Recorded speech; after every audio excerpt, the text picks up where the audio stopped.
भारत के प्रधानमंत्री का आधिकारिक निवास और मुख्य कार्यस्थल 7 लोक कल्याण मार्ग पहले 7 रेसकोर्स रोड नाम से जाना जाता था है।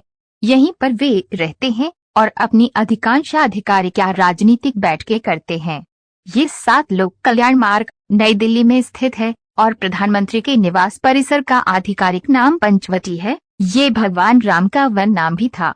पूरे लोक कल्याण मार्ग का नाम दिल्ली रेस कोर्स भी है, जो अब जनता के लिए बंद है। राजीव गांधी 1984 में लोक कल्याण मार्ग पर रहने वाले पहले प्रधानमंत्री थे और अब ये 26 मई 2014 से नरेंद्र मोदी का वर्तमान निवास है। 7 लोक कल्याण मार्ग 12 एकड़ भूमि पर फैला हुआ है, जिसमें लुटियन दिल्ली में 5 बंगले 1980 में निर्मित शामिल हैं, जो प्रधानमंत्री कार्यालय सह निवास क्षेत्र और सुरक्षा प्रतिष्ठान है, जिनमें से एक पर विशेष सुरक्षा समूह एसपीजी का कब्जा है और दूसरा अतिथि गृह है। हालांकि सभी को सामूहिक रूप से 7 लोक कल्याण मार्ग कहा जाता है। पूरे लोक कल्याण मार्ग को दिल्ली रेस कोर्स भी कहा जाता है, जो अब आम जनता के लिए बंद है। राजीव गांधी 1984 में लोक कल्याण मार्ग पर रहने वाले पहले प्रधानमंत्री थे और अब ये 26 मई 2014 से नरेंद्र मोदी का वर्तमान निवास है।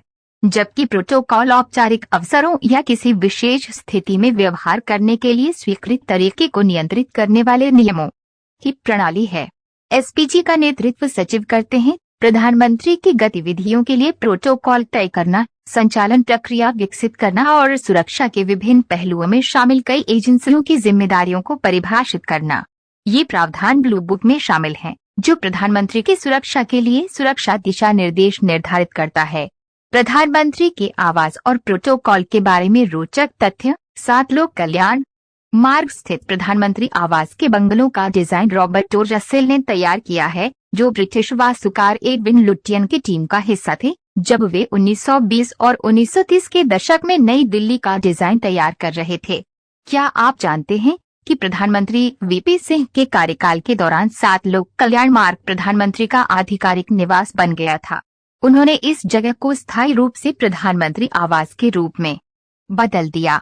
उनसे पहले प्रधानमंत्री सांसदों के रूप में उन्हें आवंटित अन्य बंगलों में रहते थे। 7 लोक कल्याण मार्ग में 5 बंगले 1, 3, 5, 7 और 9 हैं, जिनके चारों ओर पुतरंजीव के पेड़ लगे हैं।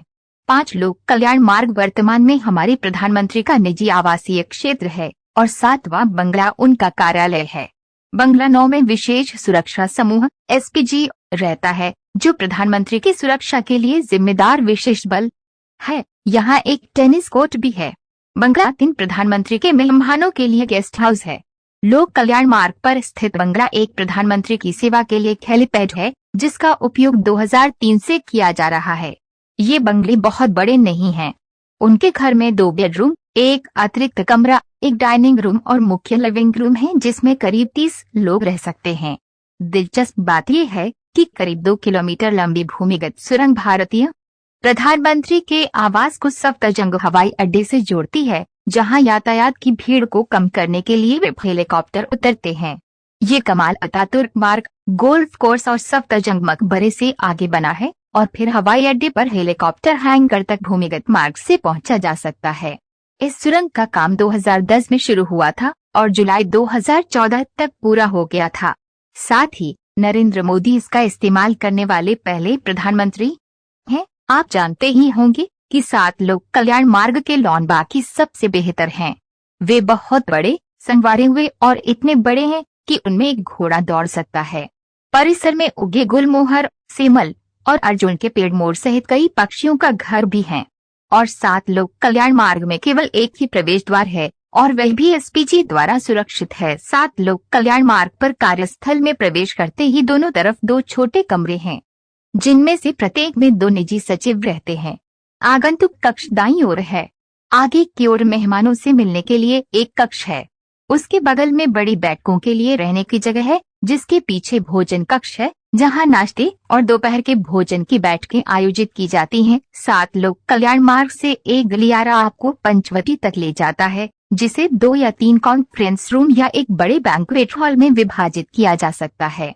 दीवारों पर national gallery of modern art (NGMA) द्वारा उधार ली गई कलाकृतियां हैं।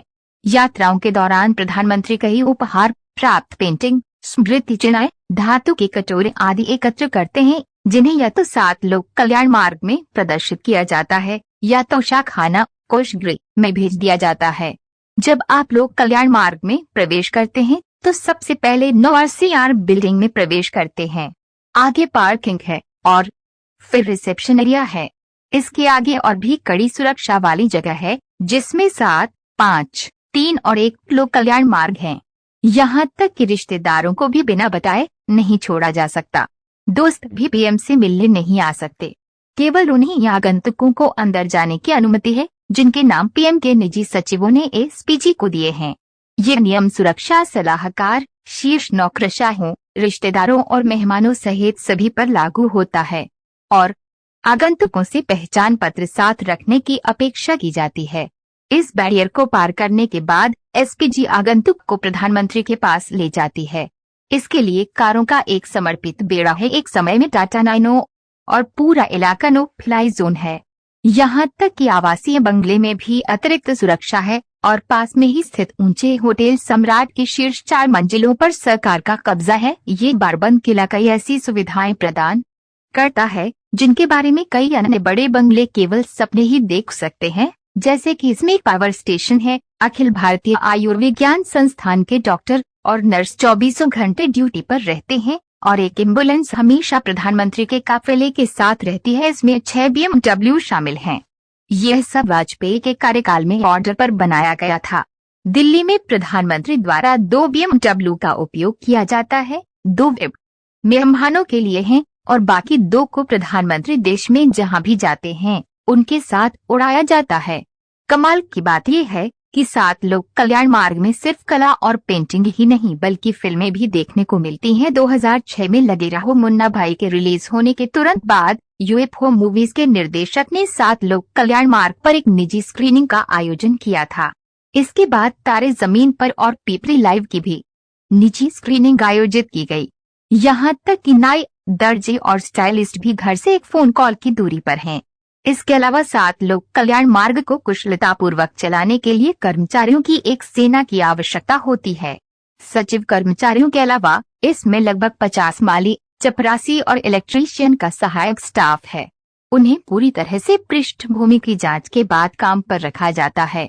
कर्मचारी हर दिन आते हैं और दिन खत्म होने के बाद चले जाते हैं।